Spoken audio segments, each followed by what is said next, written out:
নমস্কার বন্ধুরা, মনীষা কিচেন কথাতে আপনাদের স্বাগতম। আমি একটা কাতলা মাছের লেজা দিয়ে হালকা পাতলা ঝোল স্বাস্থ্যকর রেসিপি বানাবো।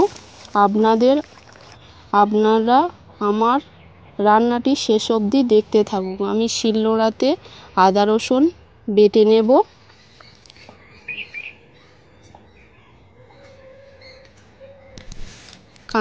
কাঁচা লঙ্কা চিড়ে নিয়েছি, পেঁয়াজ কেটে নিয়েছি, টমেটো কেটে নিয়েছি। আদা রসুন বাটা হয়ে গেছে আমার। লেজা ভালো করে ধুয়ে আমি একটা গামলির মধ্যে নিয়েছি।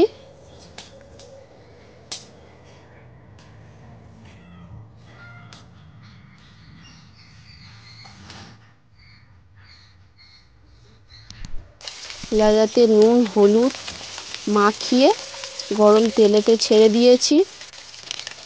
মাছগুলো এক পিঠ ভাজা হয়ে গেছে, আর এক পিঠে উল্টে দিয়েছি, দিয়ে মাছগুলো তুলে নিলাম। আবারও মাছগুলো ছেড়ে দিয়েছি গরম তেলে।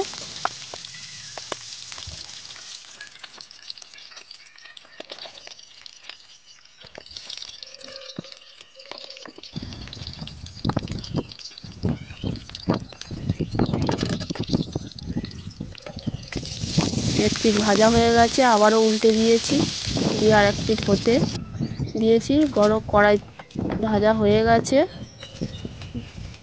তুলে নিয়েছি। নিয়ে তেলে গোটা জিরে দিয়েছি, আলু দিয়ে দিলাম,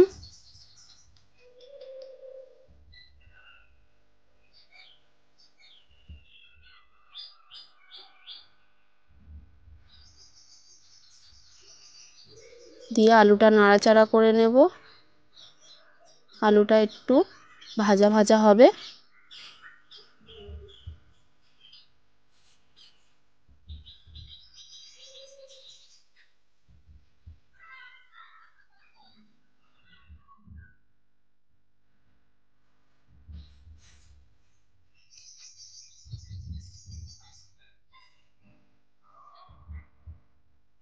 পেঁয়াজ দিয়ে দিলাম, পেঁয়াজটা সবটাই দিয়ে দিয়েছি।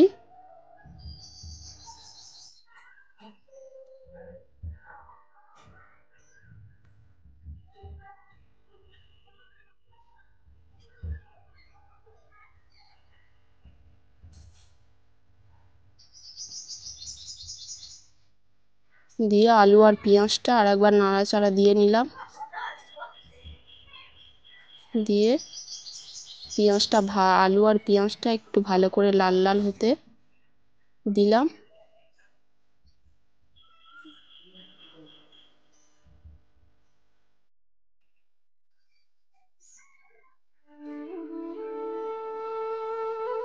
আর একবার নাড়িয়ে দিলাম।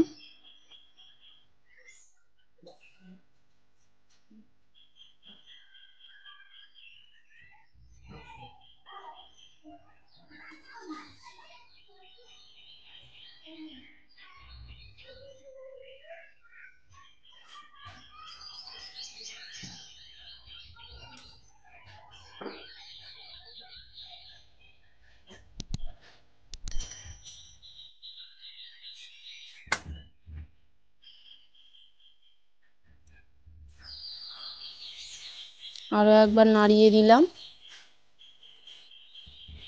দিয়ে টমেটো দিয়ে দিলাম,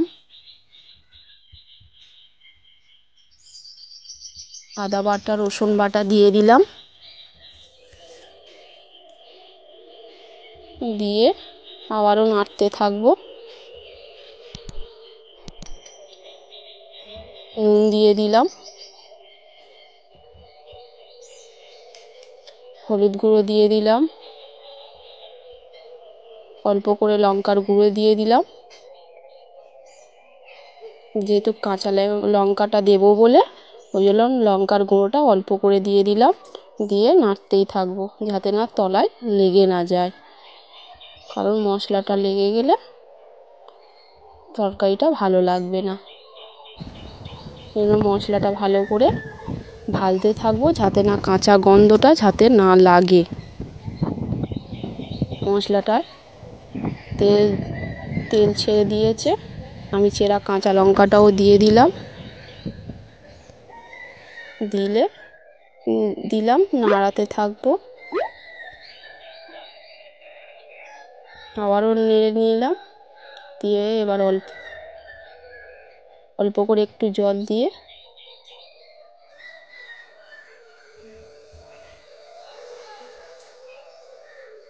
জলটা দিয়ে দিয়েছি ঝোল হওয়ার জন্য, দিয়ে ঢাকা দিয়ে দিলাম। ঢাকাটা খুলে দেখলাম ঝোলটা ফুটে গেছে। আমি খুন্তি দিয়ে একটু এদিক ওদিক করে দিলাম, দিয়ে একে একে মাছগুলো দিয়ে দেবো। দিয়ে মাছগুলো দিয়ে দিয়েছি, দিয়ে ঢাকা দিয়ে দিলাম।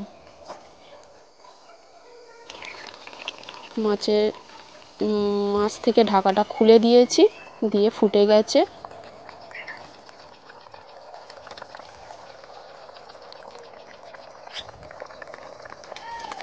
আর একটু ভালো করে ফুটিয়ে নেব। ঢাকাটা খুলে দিলাম।